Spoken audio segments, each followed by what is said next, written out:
Hi hello welcome back to my YouTube channel. എൻ്റെ description കണ്ടപ്പോൾ തന്നെ മനസ്സിലായിട്ടുണ്ടാവും എൻ്റെ ഫസ്റ്റ് ട്രൈമസ്റ്റർ എക്സ്പീരിയൻസ് ആണ് ഞാൻ ഈ വീഡിയോയിൽ ഷെയർ ചെയ്യാൻ പോകുന്നത്. ഇനീഷ്യൽ ടൈം എനിക്കിങ്ങനെ ഒരു പ്ലാൻ ഒന്നും ഇല്ലായിരുന്നു. ഫസ്റ്റ് ട്രൈമസ്റ്റർ എന്താണ് എക്സ്പീരിയൻസ് എന്നുള്ളത് ഷെയർ ചെയ്യാനോ അങ്ങനെ ഒരു പ്ലാനും എനിക്കില്ലായിരുന്നു. പിന്നെ ജസ്റ്റ് എനിക്ക് കുറച്ച് എക്സ്പീരിയൻസസ് ഉണ്ടായി എൻ്റെ ഫസ്റ്റ് ട്രൈമസ്റ്ററിൽ. ആഫ്റ്റർ ഫസ്റ്റ് ട്രൈമസ്റ്റർ എനിക്ക് കുറച്ച് എക്സ്പീരിയൻസ് ഉണ്ടായി. അപ്പോൾ ഐ ജസ്റ്റ് തോട്ട് ഇതിനെ പറ്റി ഷെയർ ചെയ്യാം. പിന്നെ അല്ലാതെ എനിക്ക് ഇൻസ്റ്റഗ്രാമിൽ കുറച്ച് മെസ്സേജസ് വരാറുണ്ട് ഓരോ കാര്യങ്ങൾ ചോദിച്ചിട്ട്. അപ്പം ഞാൻ വിചാരിച്ചു okay, every pregnancy is different, right? എല്ലാ പ്രഗ്നൻസിയും ഡിഫറെൻ്റ് ആണ്. അപ്പം ഓരോരുത്തരുടെ എക്സ്പീരിയൻസസ് എല്ലാം ഡിഫറെൻ്റ് ആണ്. അപ്പം ഞാൻ ഓർത്തു ഓക്കെ, ഞാൻ ഷെയർ ചെയ്യാം. കുറച്ച് കാലം കഴിയുമ്പം എനിക്ക് തന്നെ എൻ്റെ എക്സ്പീരിയൻസസ് മേ ബി നമ്മൾ മറന്നു പോകും. നമ്മളുടെ കുറേ കാലം കഴിയുമ്പോൾ നമ്മളുടെ പ്രഗ്നൻസി എക്സ്പീരിയൻസസ് ചിലതൊക്കെ നമ്മൾ മറന്നു പോകും. ഞാൻ ഓർത്തു ഇങ്ങനൊരു വീഡിയോ ചെയ്യുകയാണെങ്കിൽ എനിക്ക് ഓർത്തിരിക്കാനും എനിക്ക് പിന്നെ കാണാനും ഒരു രസമാണല്ലോ. അപ്പം ഞാൻ ഓർത്തു എൻ്റെ ഈ ഒരു എക്സ്പീരിയൻസ് ഞാൻ ഒന്ന് ഇങ്ങനെ റെക്കോർഡ് ചെയ്യാമെന്ന്. അപ്പം അങ്ങനെയാണ് ഞാൻ ഈ ഒരു വീഡിയോ ചെയ്യുന്നത്. ഇപ്പം ഞാൻ സെക്കൻഡ് ട്രൈമസ്റ്ററിലാണ് ആൻഡ് ഓൾമോസ്റ്റ് 5 months കംപ്ലീറ്റ് ആവാറായി. എനിക്ക് കുറച്ച് മെസ്സേജസ് വന്നിട്ടുണ്ടായിരുന്നു എപ്പോഴാണ് ഞാൻ ഐഡൻറ്റിഫൈ ചെയ്തത് പ്രഗ്നൻ്റ് ആണ്, and also is this A planned pregnancy, planned ആയിരുന്നു പ്രഗ്നൻസി, ഇത് എപ്പോഴാണ് ഞാൻ ഐഡൻറ്റിഫൈ ചെയ്തത്, അങ്ങനെ കുറച്ച് ക്വസ്റ്റ്യൻസ് ഉണ്ടായിരുന്നു. ജെന്യുവനായിട്ട് പറയുകയാണെങ്കിൽ ഞാൻ ഒട്ടും പ്ലാൻഡ് അല്ലാത്തൊരു പ്രഗ്നൻസി ആണിത്. ആക്ച്വലി ഞാൻ വിചാരിച്ചിട്ടേ ഇല്ല ഞാനിപ്പോൾ പ്രഗ്നൻറ്റ് ആവണം, ഞാൻ കൺസീവ് ആവാനുള്ള പ്ലാൻ അങ്ങനെയൊന്നും എനിക്കില്ലായിരുന്നു. പക്ഷെ ബൈ ഗോഡ്സ് ഗ്രേസ് ഇങ്ങനെയൊക്കെ സംഭവിച്ചു. I M grateful for that. അപ്പം ഞാനിങ്ങനെ നോട്ട് ഡൗൺ ചെയ്തിട്ടുണ്ട് കേട്ടോ കുറച്ച് കാര്യങ്ങൾ, കാരണം ഞാൻ മറന്നു പോകുന്നുണ്ട്. അപ്പോൾ ഞാൻ പ്രഗ്നൻ്റ് ആണ് ഞാൻ ഐഡൻറ്റിഫൈ ചെയ്യുന്നത് October 29th ഞാൻ ഐഡൻറ്റിഫൈ ചെയ്യുന്നത്. ആൻഡ് ഇത് എനിക്ക് തോന്നുന്നു എൻ്റെ 6th or 5th വീക്കിലോ അങ്ങനെ എന്തോ ആണ് ഞാൻ ഐഡൻറ്റിഫൈ ചെയ്യുന്നത് ഞാൻ പ്രഗ്നൻ്റ് ആണ്. October 29th ഞാൻ പ്രഗ്നൻ്റ് ആണ്. പ്രഗ്നൻസി കിറ്റ് വെച്ചിട്ട് ഞാൻ ഐഡൻറ്റിഫൈ ചെയ്യുന്നു. ആൻഡ് ദെൻ സെയിം ഡേ തന്നെ ഹോസ്പിറ്റലിൽ പോയിട്ട് നമ്മൾ ഡോക്ടറെ കൺസൾട്ട് ചെയ്തപ്പോൾ ഡോക്ടർ പറഞ്ഞു മേ ബി കൺഫേം ചെയ്യാനായിട്ടില്ല, ബിക്കോസ് ഭയങ്കര ഒരു ലൈറ്റായിട്ടുള്ള ലൈനായിരുന്നു കിറ്റിൽ വന്നതൊക്കെ. കൺഫേം ചെയ്യാനായിട്ടില്ല. പിന്നെ വേറൊരു കാര്യം എന്ന് പറഞ്ഞാൽ ഭയങ്കര ഏർലി സ്റ്റേജിൽ ഞാൻ അറിഞ്ഞതുകൊണ്ട് ഡോക്ടർ പറഞ്ഞു നമുക്കൊരു ബ്ലഡ് ടെസ്റ്റ് ചെയ്യാം. ഇഫ് HCG കൗണ്ട് കാണിക്കുവാണെങ്കിൽ പ്രഗ്നൻ്റ് ആണ് എന്നിങ്ങനെ പറഞ്ഞു. അപ്പം ഫോർ സം റീസൺസ് എൻ്റെ ബ്ലഡ് ടെസ്റ്റ് എടുത്തപ്പം ഡോക്ടർ പറഞ്ഞു ഭയങ്കര മൈന്യൂട്ടാണ്. 300 സംതിങ് ആയിരുന്നു എൻ്റെ കൗണ്ട് ഉണ്ടായിരുന്ന HCG. ഡോക്ടർ പറഞ്ഞു ഇത് കൺഫേം ചെയ്യാനായിട്ടില്ല, 2 days കൂടെ കഴിഞ്ഞിട്ട് നമുക്ക് ഒന്നും കൂടെ ബ്ലഡ് ടെസ്റ്റ് ചെയ്യാം. അതിൽ HCG കൗണ്ട് ഡബിൾ ആയാൽ മാത്രം നമുക്ക് ഈ പ്രഗ്നൻസി കൺഫേം ചെയ്യാം, ദാറ്റ് വി ആർ പ്രഗ്നൻ്റ് എന്നുള്ളത് കൺഫേം ചെയ്യാമെന്ന് പറഞ്ഞു. നമ്മൾ വീട്ടിലേക്ക് തിരിച്ചുപോയി. And after 2 days October 31st നമ്മൾ പിന്നെയും ചെന്നു ബ്ലഡ് ടെസ്റ്റ് ചെയ്തു. ഈവനിങ്ങിൽ ബ്ലഡ് ടെസ്റ്റ് ചെയ്തപ്പം എൻ്റെ HCG കൗണ്ട് 1000 above ആയി. ഡോക്ടർ കൺഫേം ചെയ്തു ദാറ്റ് വി ആർ പ്രഗ്നൻ്റ്, നമുക്കിത് കൺഫേം ചെയ്യാമെന്ന് പറയാനുണ്ടായത്. അങ്ങനെയാണ് അതാണ് എൻ്റെ ഒരു പ്രഗ്നൻസി, ഈ ഒരു ജേർണീൻ്റെ സ്റ്റാർട്ട് എന്ന് പറയുന്നത്. ഡോക്ടർ അടുത്ത് പോയപ്പം നമ്മൾ പ്രഗ്നൻ്റ് ആയതിനു ശേഷമാണ് നമ്മൾ ഒത്തിരി കാര്യങ്ങൾ പഠിക്കുന്നത് ഇതിനെ പറ്റിയിട്ട് കേട്ടോ. അപ്പം അങ്ങനെ എനിക്ക് ഇൻട്രസ്റ്റിംഗ് ആയിട്ട് ഞാൻ ഇൻട്രസ്റ്റിംഗ് ആയിട്ട് തോന്നിയൊരു കാര്യം ഞാൻ ഷെയർ ചെയ്യാവേ. കുറച്ച് ലൈറ്റിൻ്റെ വ്യത്യാസം വന്നിട്ടുണ്ടാവും. ഇത്രയും നേരം കറണ്ടില്ലായിരുന്നു, ഇപ്പോൾ കറണ്ട് വന്നു. ഓക്കെ, അപ്പം കുറച്ച് ഇൻട്രസ്റ്റിംഗ് ആയിട്ടുള്ളൊരു കാര്യം ഉണ്ടായിരുന്നു പറയാവേ. September 27th എൻ്റെ ലാസ്റ്റ് പീരിയഡ്സ് ഡേറ്റ്. അപ്പോൾ നമ്മൾ ഈ ടെസ്റ്റ് ചെയ്യുന്ന സമയം October 27th ഞാൻ ടെസ്റ്റ് ചെയ്യുന്നു. ആക്ച്വലി ഞാൻ വിചാരിക്കുന്നത് ആ ഒരു ടൈമിലാണ് ആക്ച്വലി നമ്മൾ പ്രഗ്നൻ്റ് ആവുന്നതെന്നല്ലേ വിചാരിക്കുന്നത്. ആക്ച്വലി അങ്ങനെയല്ല. ഞാൻ ടെസ്റ്റ് ചെയ്യുമ്പോൾ തന്നെ ഞാൻ 1 month പ്രഗ്നൻ്റ് ആയിട്ടുണ്ടാവും. അങ്ങനെയാണ് ഇതിൻ്റെ ഒരു കാൽക്കുലേഷൻ പോകുന്നത്. എന്നുവെച്ചാൽ ഇപ്പം ഒരു കാൽക്കുലേഷൻ എങ്ങനെയാണെന്ന് വെച്ചാൽ നമ്മളുടെ ലാസ്റ്റ് മെൻസസ് ഡേറ്റ് കഴിയുമ്പം അടുത്ത ഓവുലേഷൻ സ്റ്റാർട്ട് ചെയ്യുന്നു. അടുത്ത ഓവുലേഷൻ സൈക്കിൾ സ്റ്റാർട്ട് ചെയ്യുമ്പം വിത്തിൻ 14 days ആ ഓം ഫെർട്ടിലൈസ് ആയി കഴിഞ്ഞാൽ നമ്മൾ പ്രഗ്നൻ്റ് ആണെന്ന് പറയുന്നു. ആ ഒരു ഓവത്തിൻ്റെ പീരീഡ്, ആ ഒരു ഓവത്തിൻ്റെ മെച്യൂരിറ്റി പീരീഡാണ് 1 month. സോ നമ്മൾ അങ്ങനെയാണ് നമ്മൾ ടെസ്റ്റ് ചെയ്യുമ്പം 1 month പ്രഗ്നൻറ്റ് എന്നുള്ള ഒരു സംഭവം എത്തുന്നത് കേട്ടോ. ഇത് എനിക്കൊരു പുതിയ അറിവായിരുന്നു, എനിക്കറിയത്തില്ല, ചിലർക്ക് അറിയായിരിക്കും, എനിക്കതൊരു പുതിയ അറിവായിരുന്നു കേട്ടോ. അപ്പം അതായിരുന്നു എൻ്റെ ഒരു ഞാൻ പ്രഗ്നൻസി ഡിറ്റക്റ്റ് ചെയ്ത ഒരു ജേർണി എന്ന് പറയുന്നത്. അത് കഴിഞ്ഞിട്ട് എനിക്ക് ബൈ ഗോഡ്സ് ഗ്രേസ് എനിക്ക് അങ്ങനത്തെ ഒരു ബുദ്ധിമുട്ടുകളൊന്നും ഇല്ലായിരുന്നു കേട്ടോ. ഞാൻ വർക്ക് ചെയ്യുന്നുണ്ട്, സോ ഞാൻ ഓഫീസിൽ പോകുന്നുണ്ടായിരുന്നു. എനിക്ക് ദൈവം സഹായിച്ച ആ ടൈമിൽ എനിക്കൊരു ബുദ്ധിമുട്ടും ഇല്ലായിരുന്നു. ഓൾസോ എൻ്റെ ഇൻലോസൊക്കെ ഭയങ്കര സപ്പോർട്ടായതുകൊണ്ട് ഞാൻ പ്രഗ്നൻ്റ് ആണെന്ന് പറഞ്ഞപ്പോൾ ഞാൻ കിച്ചണിൽ കയറുന്നത് ഞാൻ നിർത്തിയായിരുന്നു. ബിക്കോസ് എൻ്റെ ഇൻലോസ് എന്നെ നന്നായിട്ട് സപ്പോർട്ട് ചെയ്യുന്നു. അമ്മ, അച്ഛൻ, സിസ്റ്റർ ആരാണെങ്കിലും നന്നായിട്ട് സപ്പോർട്ട് ചെയ്യുന്നതുകൊണ്ട് എനിക്ക് അങ്ങനത്തെ ബുദ്ധിമുട്ട് ദൈവം സഹായിച്ചൊന്നും വന്നില്ല. പക്ഷെ ഒരു 9th വീക്ക് തൊട്ടിട്ട് 8th വീക്ക് ഞാൻ പ്രഗ്നൻ്റ് ആണെന്ന് പറഞ്ഞാൽ 9th വീക്ക് വരെ എനിക്ക് ഒരു പ്രശ്നമില്ലായിരുന്നു. ഞാൻ എല്ലാ ഫുഡും കഴിക്കാൻ പറ്റുന്ന ഒക്കെ നോർമൽ പോലെയായിരുന്നു. പക്ഷെ 9th വീക്ക് കഴിഞ്ഞപ്പം എനിക്ക് ഭയങ്കര ബുദ്ധിമുട്ടുകൾ സ്റ്റാർട്ട് ചെയ്തിട്ടുണ്ടായിരുന്നു. എക്സ്ക്യൂസ് മീ, കുറച്ച് ബ്രീത്തിങ് പ്രശ്നങ്ങളുണ്ട് കേട്ടോ, അത് ഇതിൻ്റെ പാർട്ട് ഓഫ് ദിസ് ഗെയിം, അത്രേ ഉള്ളൂ. അപ്പം എനിക്ക് 9th വീക്ക് തൊട്ട് കുറച്ച് ബുദ്ധിമുട്ട് പറഞ്ഞാൽ അങ്ങനെ ഓവർ ബുദ്ധിമുട്ടൊന്നുമില്ല. എൻ്റെ ഒരു ഫസ്റ്റ് ട്രൈമസ്റ്ററിൽ ഞാനൊരു 5 തവണ 6 തവണയെ ഞാൻ വൊമിറ്റ് ചെയ്തിട്ടുണ്ടായിരുന്നുള്ളൂ. പക്ഷേ എനിക്ക് ഭയങ്കര എവേർഷൻസ് ഉണ്ടായിരുന്നു. എന്ന് വെച്ചാൽ എനിക്ക് ഈ ചിക്കൻ, മീൻ, ഫിഷ് ഒന്നും എനിക്ക് കഴിക്കാൻ പറ്റാതായി. ഞാൻ ഒന്നും കഴിക്കില്ലായിരുന്നു. ഒരു 8 വീക്സ് തൊട്ട് 9 വീക്സ് തൊട്ട് ഒരു 14-13 വീക്സ് വരെ ഒന്നും കഴിക്കില്ലായിരുന്നു, ഒരു നോണും കഴിക്കില്ലായിരുന്നു. പക്ഷെ നോൺ കഴിക്കില്ല എന്ന് പറഞ്ഞാൽ വീട്ടിൽ ഉണ്ടാക്കുന്ന ചിക്കൻ കറി, ഫിഷ് അതൊന്നും കഴിക്കില്ലായിരുന്നു. ഫിഷ് കംപ്ലീറ്റ്ലി ഞാൻ അവോയ്ഡ് ചെയ്തു. പുറത്ത് പോയാലുള്ള ചില ഫുഡ്സ്, ചിക്കൻ്റെ ചെറിയ ഐറ്റംസ് ഒക്കെ കഴിക്കാന്നല്ലാതെ എനിക്ക് ഒട്ടും പറ്റില്ലായിരുന്നു ചിക്കനൊന്നും. വീട്ടിലുണ്ടാക്കുന്ന കഴിക്കുകയില്ലായിരുന്നു. അതേപോലെ ഈ സവാള വഴറ്റിയത്, കടുകിൻ്റെ സ്മെല്ല്, ചിലതൊന്നും കഴിക്കാൻ പറ്റില്ലായിരുന്നു. പിന്നെ ഒരു ടൈമിൽ ഞാൻ ഓഫീസിൽ കൊണ്ടുപോയിരുന്നത് കഞ്ഞിയായിരുന്നു. കഞ്ഞി ഒരു സമയത്ത് എൻ്റെ കംഫർട്ട് ഫുഡ് എന്ന് പറയുന്നത് തന്നെ ആ ഒരു വീക്സിൽ കഞ്ഞി, പയറ്, അച്ചാറ്, അങ്ങനെ കുറേ സംഭവം കൊണ്ടാണ് ഞാൻ ജീവിച്ചു പോയത് തന്നെ. ഭയങ്കര എവേർഷൻസ് ആയിരുന്നു എനിക്ക്. പിന്നെ ദോശ, ബ്രേക്ക്ഫാസ്റ്റിന് എപ്പോഴും ദോശ തന്നെയായിരുന്നു എനിക്ക്, ദോശ മാത്രം മതിയായിരുന്നു. അങ്ങനെ ഒരു പീരിയഡ് ആയിരുന്നു കേട്ടോ. പക്ഷേ എനിക്ക് ഞാൻ പറഞ്ഞില്ലേ, ഫസ്റ്റ് ട്രൈമസ്റ്ററിൽ എനിക്ക് ആകെ 5-6 തവണ വൊമിറ്റിംഗ് ഉണ്ടായിരുന്നുള്ളൂ. ചെയ്യുന്നത് ഭയങ്കര വൊമിറ്റിംഗ് ആയിരിക്കും, അതും നൈറ്റിലോ അങ്ങനെയൊക്കെ ആയിരിക്കും. അപ്പം അതെനിക്ക് ആ ഒരു പീരീഡ് കുറച്ച് ബുദ്ധിമുട്ടായിരുന്നു. പക്ഷേ ബൈ ഗോഡ്സ് ഗ്രേസ് എനിക്ക് ഓഫീസിൽ പോകാനോ ഒന്നും അപ്പോഴൊന്നും എനിക്ക് രാവിലെ ഒന്നും എനിക്ക് അത്ര ബുദ്ധിമുട്ടുണ്ടാവില്ല. രാവിലെ ഒന്ന് വൊമിറ്റ് ചെയ്താൽ അത് അവിടെ കഴിഞ്ഞു, ദാറ്റ്സ് ഇറ്റ്. അങ്ങനെ ആക്ച്വലി എൻ്റെ ഫസ്റ്റ് ട്രൈമസ്റ്റർ ടിൽ 3 months അത്യാവശ്യം ഞാൻ നന്നായിട്ട് എന്താ പറയുക എൻജോയ് ചെയ്തിട്ടുണ്ടായിരുന്നു കേട്ടോ. ഒത്തിരി ബുദ്ധിമുട്ടുകളും ഇല്ല. പിന്നെ എന്നോട് എൻ്റെ കസിൻ സിസ്റ്റേഴ്സൊക്കെ എന്നെ ഭയങ്കര സപ്പോർട്ടീവ് ആയിരുന്നു കേട്ടോ. കാരണം എന്നെ വിളിച്ച് എന്നോടെല്ലാം ചോദിച്ച് ആ ഫുഡ് കഴിച്ചു നോക്ക്, ഈ ഫുഡ് കഴിച്ചു നോക്ക്, സാലഡ്സ് കഴിച്ചു നോക്ക്. പിന്നെ ഞാൻ വൊമിറ്റ് ചെയ്യുന്ന കാര്യം പറയുമ്പോൾ അവർ പറയും അത് ഭയങ്കര ഹെൽത്തിയാണ് വൊമിറ്റ് ചെയ്യുന്നത്, സോ പേടിക്കാനൊന്നുമില്ല. അങ്ങനെ ഭയങ്കര സപ്പോർട്ടീവ് ആയിരുന്നു കേട്ടോ എൻ്റെ സിസ്റ്റേഴ്സൊക്കെ. പിന്നെ എന്ന് പറഞ്ഞാൽ എനിക്ക് ഫുഡ് കഴിക്കാൻ പറ്റില്ല. ഞാൻ വെയിറ്റ് 1 കിലോ ഞാൻ കുറഞ്ഞിട്ടുണ്ടായിരുന്നു, 1-2 കിലോ കുറഞ്ഞിട്ടുണ്ടായിരുന്നു ആ ടൈമിൽ, ആ ഒരു 3 months. കാരണം ഒട്ടും ഫുഡ് കഴിക്കാൻ പറ്റാത്തൊരവസ്ഥ ഉണ്ടായിരുന്നു. ചില സമയത്ത് ഞാൻ കരയുമായിരുന്നു കേട്ടോ, എനിക്ക് ഫുഡ് കഴിക്കാൻ പറ്റുന്നില്ല എന്ന് പറഞ്ഞിട്ട്. പക്ഷെ ഇങ്ങനെയൊക്കെ ഉണ്ടെങ്കിലും അത്യാവശ്യം ഞാൻ എന്തെങ്കിലുമൊക്കെ പുറത്തുനിന്ന് കഴിച്ചിട്ടും അങ്ങനെ ഇങ്ങനെയൊക്കെ എനിക്ക് ഒരു എൻ്റെ മെയിൻ പ്രശ്നം എന്താണെന്ന് വെച്ചാൽ ഫുഡ് ഉണ്ടാക്കുന്ന സ്മെല്ല് കിട്ടിക്കഴിഞ്ഞാൽ പിന്നെ എനിക്ക് ആ ഫുഡ് കഴിക്കാൻ പറ്റില്ല.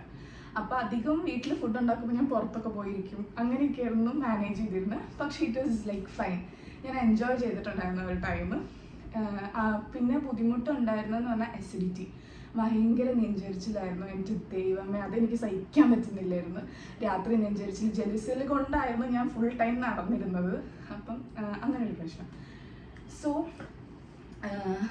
ഇനി 3rd month സ്കാൻ. എൻ്റെ 3rd month സ്കാനിൽ NT സ്കാൻ, എല്ലാവർക്കും കുറേ പേർക്കൊക്കെ അറിയായിരിക്കും. NT സ്കാനിലാണ് നമുക്ക് കുട്ടിക്ക്, ബേബിക്ക് ഡിസോർഡർ ഉണ്ടോ എന്നൊക്കെ ഐഡൻറ്റിഫൈ ചെയ്യാനും എല്ലാത്തിനും ഉള്ളതാണ് NT സ്കാൻ എന്ന് പറയുന്നത്. അതിൽ നമ്മൾ ഡബിൾ മാർക്കർ ടെസ്റ്റും ചെയ്യും.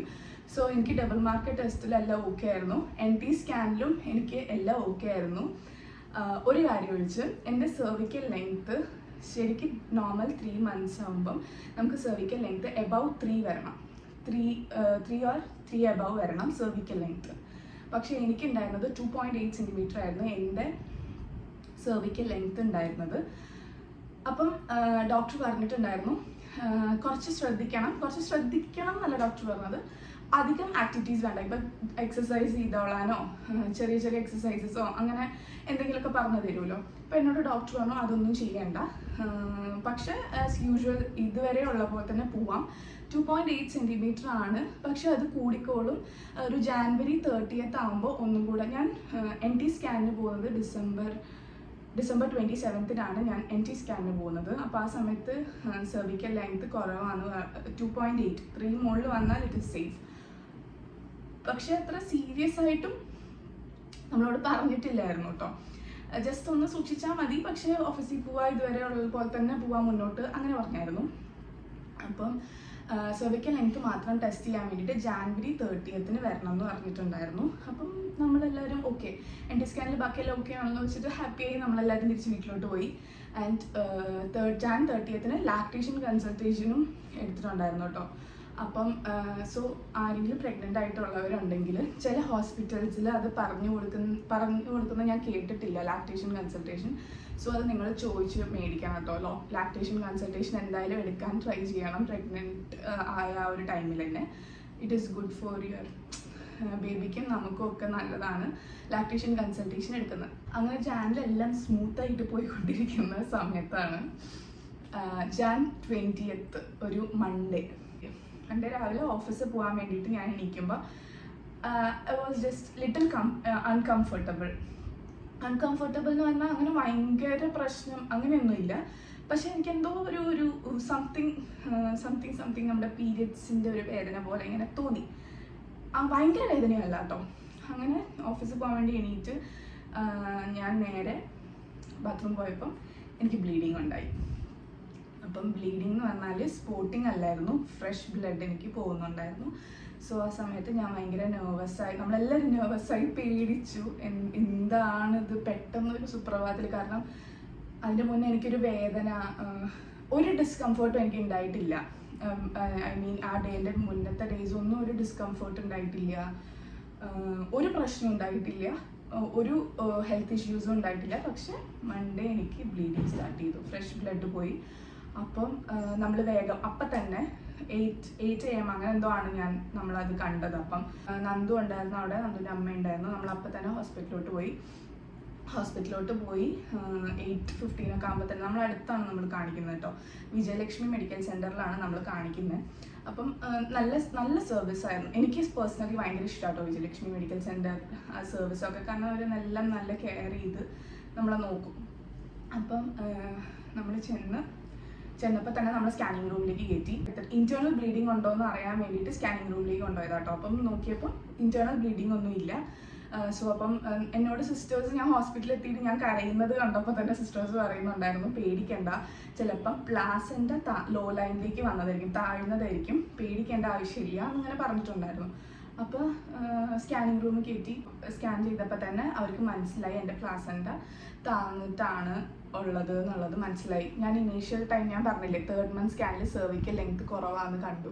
ആക്ച്വലി നമ്മൾ സെർവിക്കൽ ലെങ്ത് കുറവാണെന്ന് കാണുമ്പോൾ കുറച്ചൊന്ന് ശ്രദ്ധിക്കണം. ഞാൻ ഭയങ്കര കെയർലെസ് ആയിട്ട് തന്നെ ആയിരിക്കും. എന്ന് വെച്ചാൽ ഞാൻ അത്ര ശ്രദ്ധ കൊടുത്തില്ല. എങ്ങനെയായിരുന്നോ നോർമലായിട്ട് ഞാൻ സ്റ്റെയർ കയറുമായിരുന്നു, നടക്കുമായിരുന്നു. അപ്പോൾ സെർവിക്കൽ ലെങ്ത് കുറയുമ്പം ജസ്റ്റ് ഒന്ന് ശ്രദ്ധിക്കുന്നത് നല്ലതായിരിക്കും. ഞാൻ ഇതിവിടെ ഷെയർ ചെയ്യുന്നത് ആർക്കെങ്കിലും അങ്ങനെ റിപ്പോർട്ടിൽ കാണിക്കുന്നുണ്ടെങ്കിൽ just take care of yourself. ഒന്ന് ശ്രദ്ധിക്കുന്നത് നല്ലതായിരിക്കും. വെയിറ്റ് എടുക്കണ്ട, കുനിയണ്ട, സ്റ്റേഴ്സ് കയറണ്ട, ഇത്രയും കാര്യങ്ങൾ ചെയ്താൽ മതി. ബാക്കിയെല്ലാം ഓക്കെ. പിന്നെ ജസ്റ്റ് ഇടയ്ക്കൊക്കെ ഒന്ന് കിടക്കാനൊക്കെ ഒന്ന് നോക്കുക. അപ്പം എനിക്ക് തോന്നുന്നു നല്ലതായിരിക്കും അതെന്ന്, കാരണം ഈ ഒരു പ്രശ്നം ഉണ്ടാവാതിരിക്കാൻ. അപ്പം സ്കാൻ ചെയ്തപ്പം അവർക്ക് മനസ്സിലായതാണ്. പക്ഷെ അവർ എൻ്റെ കരച്ചിൽ കണ്ടിട്ടായിരിക്കും അവരപ്പം തന്നെ ഹാർട്ട് ബീറ്റൊക്കെ കേൾപ്പിച്ചു തന്നു. ബേബി ഈസ് ഓൾ റൈറ്റ്, കുഴപ്പമൊന്നുമില്ല എന്ന് പറഞ്ഞു. സോ ഐ വാസ് ലൈക്ക് അങ്ങനെയായിരുന്നു എൻ്റെ അത്. അപ്പം നേരെ എന്നെ കാഷ്വാലിറ്റി കൊണ്ടുപോയിട്ട് എനിക്ക് ഒരു ഇഞ്ചക്ഷൻ തന്നു. പ്രൊജസ്ട്രോൺ ഇഞ്ചക്ഷൻ ആണെന്ന് തോന്നുന്നു, ഹോർമോൺ ഇഞ്ചക്ഷൻ. എനിക്ക് ബട്ടക്സിൽ എനിക്കൊരു ഇഞ്ചക്ഷൻ തന്നു. എന്നിട്ട് അവർ പറഞ്ഞു കുഴപ്പമില്ല, വെയിറ്റ് ചെയ്യാൻ പറഞ്ഞു. പക്ഷെ അത് കഴിഞ്ഞപ്പോഴും എൻ്റെ ബ്ലീഡിങ് നിന്നിട്ടില്ലായിരുന്നു, പിന്നെയും ബ്ലീഡ് ചെയ്യുന്നുണ്ടായിരുന്നു. സോ അവർ പറഞ്ഞു അഡ്മിറ്റ് ചെയ്യാൻ ഈ ബ്ലീഡിങ് നിന്നിട്ടേ പോകാൻ പറ്റുള്ളൂ എന്ന് പറഞ്ഞു. എന്നെ പെട്ടെന്ന് തന്നെ അവർ അഡ്മിറ്റ് ചെയ്തു. നമ്മൾ റൂം എടുത്ത് അഡ്മിറ്റ് ചെയ്ത് എനിക്ക് മരുന്നൊക്കെ കയറ്റാൻ തുടങ്ങി. അപ്പോഴും ആ ഡേ പിന്നെ എനിക്ക് ബ്ലീഡിങ് വന്നിട്ടുണ്ടായിരുന്നു. അപ്പോൾ അവർ പിന്നെയും അവിടെ ഫുൾ ക്ലീൻ ചെയ്തിട്ട് ഉള്ളിൽ വെജൈനൽ ഭാഗമൊക്കെ ക്ലീൻ ചെയ്തിട്ട് പിന്നെ അവർ രണ്ടാമതും എന്നെ സ്കാനിങ് കൊണ്ടുപോയി. എൻ്റെ ഡോക്ടർ വിജയലക്ഷ്മി ഡോക്ടറായിരുന്നു. സോ ഡോക്ടർക്ക് സ്കാൻ ചെയ്യണം എന്ന് പറഞ്ഞിട്ട് എന്നെ സ്കാനിങ്ങിന് പിന്നെയും വിളിച്ചു. സോ ഡോക്ടർ പറഞ്ഞു ഉള്ളിൽ ബ്ലീഡിങ് ഒന്നുമില്ല, ഇത് രാവിലത്തെ ബ്ലീഡിങ്ങിൻ്റെ ബാക്കിയാണ്, നോ വറീസ്, 3 days അഡ്മിറ്റ് ചെയ്യും എന്തായാലും. അപ്പം എന്നിട്ട് 15 days റെസ്റ്റും എടുക്കാൻ പറഞ്ഞു. പേടിക്കാനൊന്നുമില്ല, പ്ലാസൻ്റ താന്നിട്ടാണ്. പേടിക്കാനില്ല എന്ന് വെച്ചാൽ റെസ്റ്റ് എടുക്കണം. 15 days കംപ്ലീറ്റ് ബെഡ് റെസ്റ്റ് ആണ്. ബാത്റൂം പോകാൻ വേണ്ടി മാത്രം എണീറ്റാൽ മതി, ബാക്കി എല്ലാം ബെഡിൽ, ഫുഡ് കഴിക്കുന്നതും ഒക്കെ ബെഡിൽ ഇരുന്നിട്ട് മതി. ബാത്റൂം പോകാനും കുളിക്കാനും വേണ്ടി മാത്രം കുളിച്ചിട്ട് വന്ന് ബെഡിൽ കിടക്കുക. 15 ദിവസം കംപ്ലീറ്റ് റെസ്റ്റ് എടുത്തോളാൻ പറഞ്ഞു എന്ന് പറഞ്ഞു.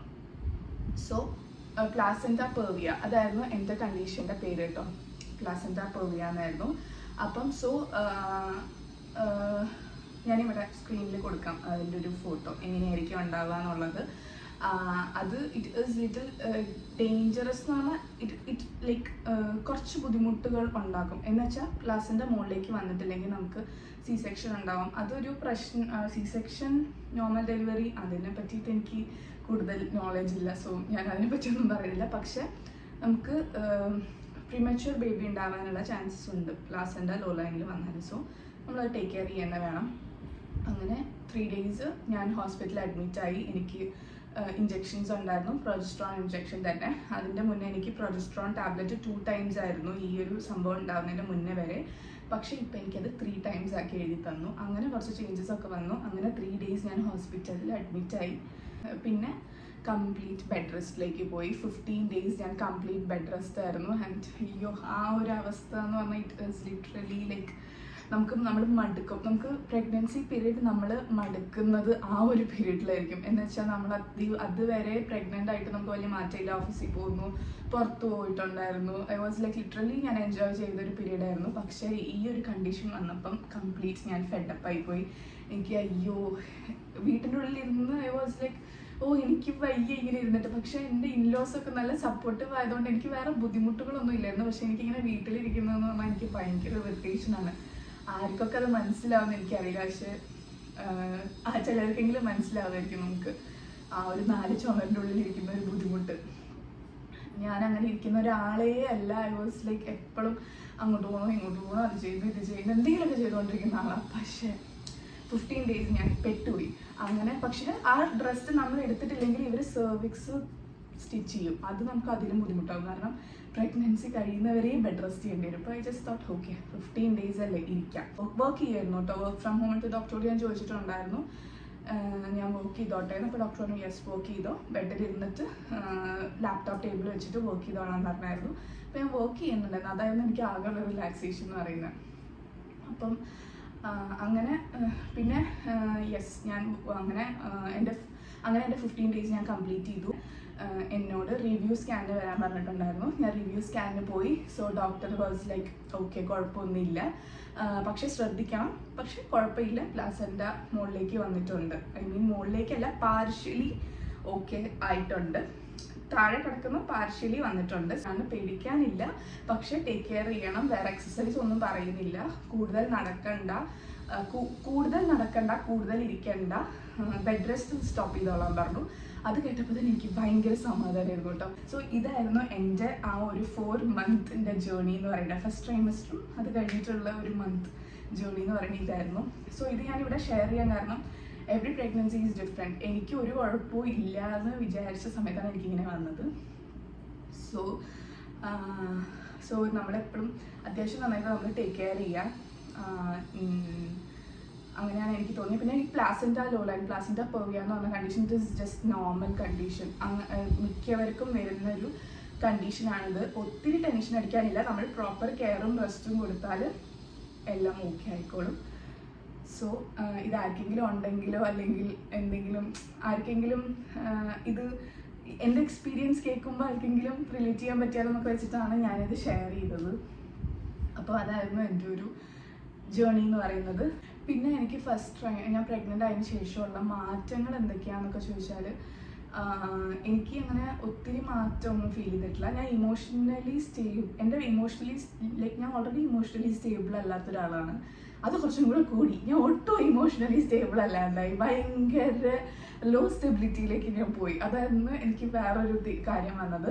ഞാൻ ഈ പ്രഗ്നൻസി പീരീഡിൽ സ്റ്റാർട്ട് ചെയ്ത ഒരു സംഭവമാണ് റീഡിങ്. ഞാൻ ഓൾറെഡി കുറച്ചൊക്കെ ഞാൻ ബുക്ക് വായിക്കായിരുന്നു. അപ്പോൾ ഇപ്പം ഞാൻ അതിന് വേണ്ടിയിട്ട് 2 ബുക്ക്സ് വാങ്ങിയിട്ടുണ്ടായിരുന്നു. ഒന്ന് പ്രഗ്നൻസി നോട്ട്സ് എന്ന് പറഞ്ഞ രുജാത ദിവേകറിൻ്റെ ഒരു ബുക്കും, പിന്നെ കരീന കപൂർ ഖാൻ്റെ പ്രഗ്നൻസി ബൈബിൾ എന്ന് പറഞ്ഞ ഈ ബുക്കുമാണ് ഞാൻ വായിക്കുന്ന ബുക്ക്. ആൻഡ് പിന്നെ ഞാൻ ജേർണലിങ് ചെയ്യുന്നുണ്ട് കേട്ടോ എൻ്റെ ഈ ഒരു പീരീഡിൽ. എല്ലാം എനിക്ക് അങ്ങനെ ഡോക്യുമെൻ്റ് ചെയ്യാനൊന്നും പറ്റാറില്ല, പക്ഷെ ഞാൻ കഴിയുന്നതും പിക്ചേഴ്സൊക്കെ സ്റ്റിക്ക് ചെയ്യാനും അങ്ങനെയൊക്കെ ട്രൈ ചെയ്യുന്നുണ്ട്. അപ്പം ഞാൻ ബോബ് ക്യാൻവ എന്ന് പറഞ്ഞ പേജിൽ നിന്ന് ഞാനൊരു ജേർണൽ വാങ്ങിയിട്ടുണ്ടായിരുന്നു. അപ്പോൾ അത് ഞാൻ ചെയ്യുന്നുണ്ട്. പിന്നെ എനിക്ക് അങ്ങനെ വിയേർഡ് ക്രേവിങ്സോ പ്രഗ്നൻസി ക്രേവിങ്സ് എന്നൊന്നും പറഞ്ഞിട്ട് എനിക്ക് അങ്ങനെ ഇല്ല. ഇനീഷ്യൽ ടൈം എനിക്ക് മധുരം തീരെ ഇഷ്ടമല്ലായിരുന്നു, പക്ഷേ ഇപ്പോൾ എനിക്ക് മധുരത്തിനോട് കുറച്ച് താല്പര്യം വന്നിട്ടുണ്ട്. മേ ബി എനിക്കൊന്ന് ഗ്ലൂക്കോസ് ടെസ്റ്റിൽ ഷുഗർ ഉണ്ടാവുമായിരിക്കും. ഷുഗർ ഉണ്ടാകുമ്പോൾ നമുക്ക് ഒന്നും കൂടെ മധുരം കഴിക്കാൻ തോന്നുന്നതാണല്ലോ, ചിലപ്പോൾ അതായിരിക്കും. പിന്നെ എനിക്ക് ബുദ്ധിമുട്ടായിട്ടുണ്ടായിരുന്ന ഫുഡ് കഴിക്കുമ്പോഴുള്ള സൗണ്ട്. എല്ലാവരും ഇന്ന് കഴിക്കുമ്പോൾ ഫുഡ് കഴിക്കുന്ന സൗണ്ട് എനിക്ക് ഭയങ്കര ഇറിറ്റേഷൻ ആയിരുന്നു. അത് ഞാനിങ്ങനെ ആയപ്പോൾ എനിക്ക് സ്റ്റാർട്ട് ചെയ്തതാണ് കേട്ടോ. അങ്ങനത്തെ കുറച്ച് പ്രശ്നങ്ങളുണ്ടായിരുന്നു. പക്ഷെ ഇപ്പോൾ അതൊക്കെ നോർമലായി വരുന്നുണ്ട്. ആഫ്റ്റർ 13 വീക്സ് തന്നെ 14 വീക്സ് ഒക്കെ ആയപ്പോൾ തന്നെ ഞാൻ ഫുഡൊക്കെ എനിക്ക് കഴിക്കാൻ പറ്റി. സെക്കൻഡ് ട്രൈമസ്റ്ററിലേക്ക് കയറിയപ്പോൾ ഫുഡെല്ലാം ഓക്കെ ആയി, എനിക്ക് എല്ലാ ഫുഡ്സും കഴിക്കാം. മുന്നേ ഇഷ്ടമുള്ള, പിന്നെ എനിക്ക് പ്രഗ്നൻസി ക്രേവിങ്സ് ആയിട്ടില്ല, എനിക്ക് മുന്നേ മസാല ദോശ ഇഷ്ടമായിരുന്നു, ഇപ്പോഴും മസാല ദോശ ഇഷ്ടമാണ്. അങ്ങനെ ഇഷ്ടമുള്ള ഫുഡ്സ് തന്നെയാണ് ഇപ്പോഴും കഴിക്കുന്നത്. സോ അപ്പം ഇതാണ് എൻ്റെ ഒരു ഫസ്റ്റ് ട്രൈമസ്റ്റർ അല്ലെങ്കിൽ ഒരു 5th മന്ത് വരെയുള്ള ജേർണി എന്ന് പറയുന്നത്.